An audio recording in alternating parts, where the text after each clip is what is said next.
پہلے تو سر میں اپنے دکھ کا اظہار کرنا چاہوں گا کہ سر آپ ایک یونیورسٹی آئے, طلباء اپنا ٹائم نکال کے آئے, اساتذہ انتظار کر رہے ہیں اور آپ پھر بھی سر 50 منٹ لیٹ آئے. بچے اپنی کلاسیں دوسرے چھوڑ کے سر ادھر آپ کا انتظار کر رہے تھے. اور سر میں اس بات پہ شرمندہ ہوں کہ میرے پرائم منسٹر, بے شک کیئر ٹیکر پرائم منسٹر ہو, اسے علم کی عزت نہیں, یا پھر مجھے لگا کہ شاید علم کی عزت نہیں. مگر سر میرا سوال یہ نہیں, میرا سوال تو یہ ہے کہ سر میرا سوال جنرل والا کے اوپر ہے. سر پورے شہر کے چرچ کے اوپر آگ لگا دی گئی اور ہماری حکومت نے کچھ نہیں کیا. آپ سر آفس میں ہی تھے, اگر میری علم میں کمی ہو تو سر پلیز اضافہ کریں, مگر جتنا مجھے علم ہے آپ سر آفس میں تھے اور آپ کے ہوتے یہ ہوا, مگر کیا حکومت نے سر اس کے اوپر ایکشن لیا ہے؟ جی سر آپ گئے, آپ نے سر پرابلی ان کے چرچز اور کے لیے آپ نے ان کو پیسے دے دیے ہوں گے, مگر کیا یہ سلوشن ہے سر؟ کیا یہ ایک لانگ ٹرم سلوشن ہے؟ کتنے سر اور مندر چلیں گے پاکستان میں, کتنے سر اور عیسائیوں چرچ کو آپ سے جلائیں گے تو حکومت کو ایکچوئل سر سلوشن کی طرف آئے گی؟ شکریہ. کہوں کہ میں اس میں ایڈیشنل 30 منٹ 35 منٹ یا 40 منٹ نہیں کہوں گا, کیونکہ میرا چندہ وہاں ناراض ہو جائے گا جو کہ انتظار کر رہا ہے, اور وہ ڈیسیجن لوں جو ill informed ہو, پراپر ڈسکشن کا پروڈکٹ نہ ہو. تو جس کام کے لیے مجھے چنا گیا ہے نا, پرائمرلی وہ کام میں نہیں کر رہا ہوں گا. مجھے اس کام کے لیے نہیں چنا گیا ہے کہ میں آ کے لمز میں آپ سے بات کروں. یہ میں صرف ایک ایڈیشنل پرسنل پریولیج کو ایکسپلائٹ کرتے ہوئے میں نے کی ہے. یہ ہم دونوں کی ایگریمنٹ سے ہوا. آپ نے اگری کیا کہ ہم آئیں گے, میں نے اگری کیا کہ میں ایڈریس کروں گا. یہ کسی کانسٹیٹیوشنل ارینجمنٹ کی ریکوائرمنٹ نہیں ہے, نہ میرا بولنا نہ آپ کا سننا. جب ہم والنٹیئر کرتے ہیں تو اس والنٹیئر میں بعض اوقات وقت کے جو تقاضے ہوتے ہیں نا, وہ ریئلسٹکلی آپ کے اساتذہ سے میں 15 منٹ بولا 20 منٹ بولا, وہ بھی آپ کے جو انسٹیٹیوشن کے حوالے سے کچھ چیزیں تھیں, تو 55 منٹ میں 25 منٹ وہ نکال دو, 35 منٹ رہ گئے. 35 منٹ کی معذرت جو میں نے آپ کو کابینہ کی ایکسپلینیشن دی ہے, شاید وہ اس کو کمپنسیٹ کر دے, کیونکہ ہمارا ایک والنٹیئر انٹریکشن ہے. ہمارا کوئی strictly professionally bounded paid services relationship نہیں ہے کہ مجھے یہاں 5:05 پر آنا تھا اور تم مایوس ہو گئے اور اس مایوسی کے بدلے میں جو ہے نا میں نے اس کو کمپنسیٹ کرنا ہے. You had all the right to leave this hall.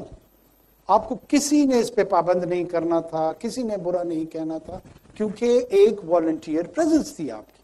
تو آئندہ ایسی چیزوں پہ مایوس نہ ہوا کرو اور اسٹے پازیٹیو. یہ ہمارے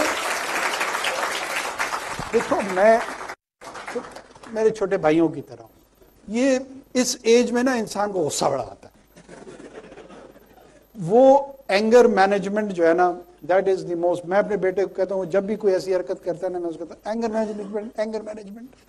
وہ بعد میں جب مجھے کو غصہ آتا ہے تو وہ بھی ٹاؤنٹ کرتے ہوئے مجھے یہی کہتا ہے کہ جی اینگر مینجمنٹ کرو. تو چیزوں کو ریلیٹیولی ہم ہیومنسٹک لیول پہ تھوڑا سا نارمل لیتے ہیں. یہ بہت سختی ہم نے ایک دوسرے کے لیے بنا دی ہے, تھوڑا سا ایز ڈاؤن کرتے ہیں. From that, I would use the example of the recent elections which just happened in Karachi, where PTI and Jamaat Islami collectively they won a majority, but I don't know what happened. سارے لوگ مئی کی مذمت کرتے ہیں, لیکن PTI والے سارے غائب ہو گئے میئر چوز کرنے سے پہلے, اور کرتے کراتے ایونچولی آئی تھنک پی پی کا ہی چیئر بنا تھا. پی پی کا ایک چیئرمین میئر الیکٹ ہوا تھا. I see this happening on a large scale as well, and یا you as a caretaker government I think can have an impact on regulating the election commissioner. So over to you.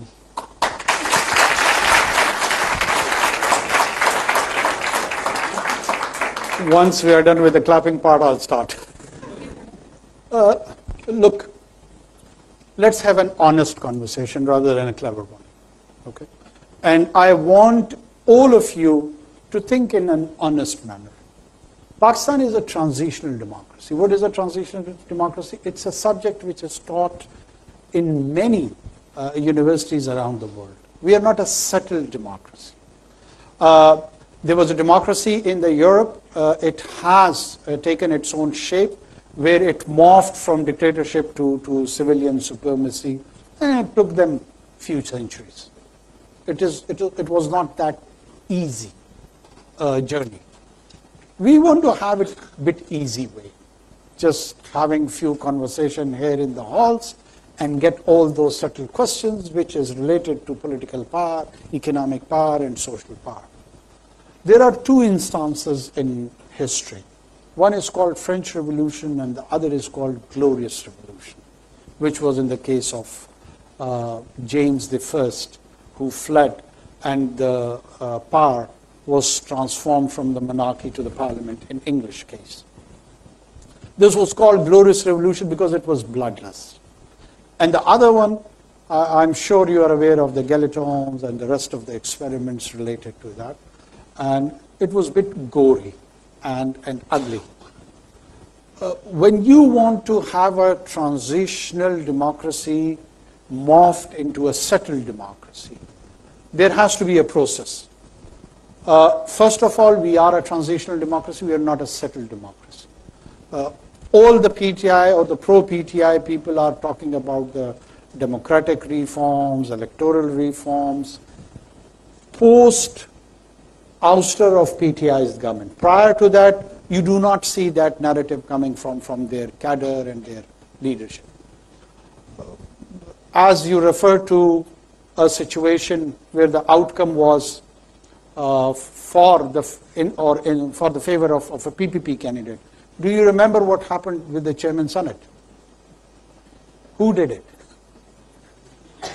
Just forget it. Who did it? All of you know. All of you know. I was also part of it. But what I am referring over here is that if we start to cherry picking and we want to rationalize a narrative, we will never reach that destination. We need to settle on certain principles. And those principles should be beyond political parties. It should be for the greater social order. It may sometimes suit PPP, it may suit sometime PMLN, it may suit sometime PTI or JUI for that matter. So we have to be very cautious when we design principles. That's why laws, when they are meant or when they are made, we need to think them through. Unfortunately, what happens in the parliament, I've been part of the parliament, that the different leadership of different political parties, they agree on it and they pass it on to their members, and we are just there to sign and put our thumbs on that. No one discusses the law either on the floor of the parliament or outside the parliament or even in media. How many times you have seen talk shows on any coming legislation? Just raise your hand. How many of you have seen? I can beg, not a single time. Not a single time. Can you have a honest conversation about shaping up the political positions and view in such a milieu? All you have that you pick 2 or 3 individuals and encourage them and ignite them to have a dog fight. And the rest of us, we enjoy. And this is the level, and we have turned our tastes for such a consumption of information. And this is part of the tragedy. I wish we had informed discourse like the one we are having right now.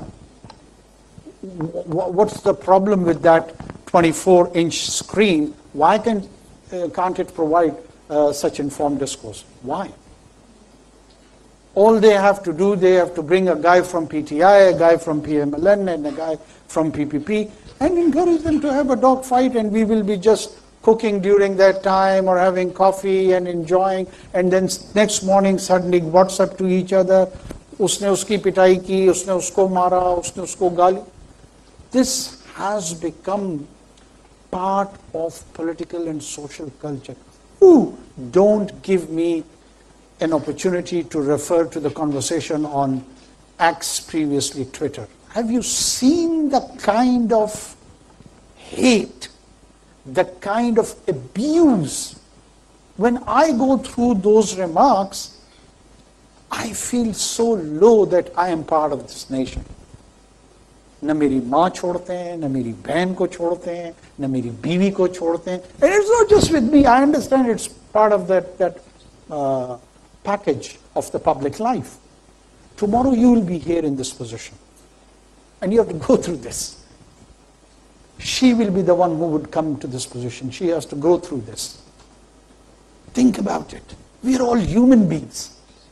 Do you feel good if you get abused on these relations which I was mentioning?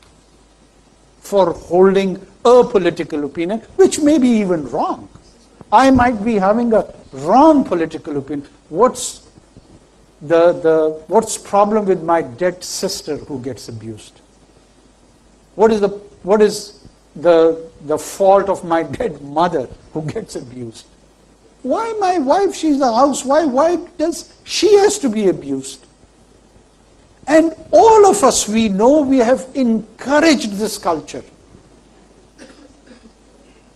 I, as a normal citizen of this country, I honestly feel so strongly, and I am so confused at the time, that what are we doing with this generation?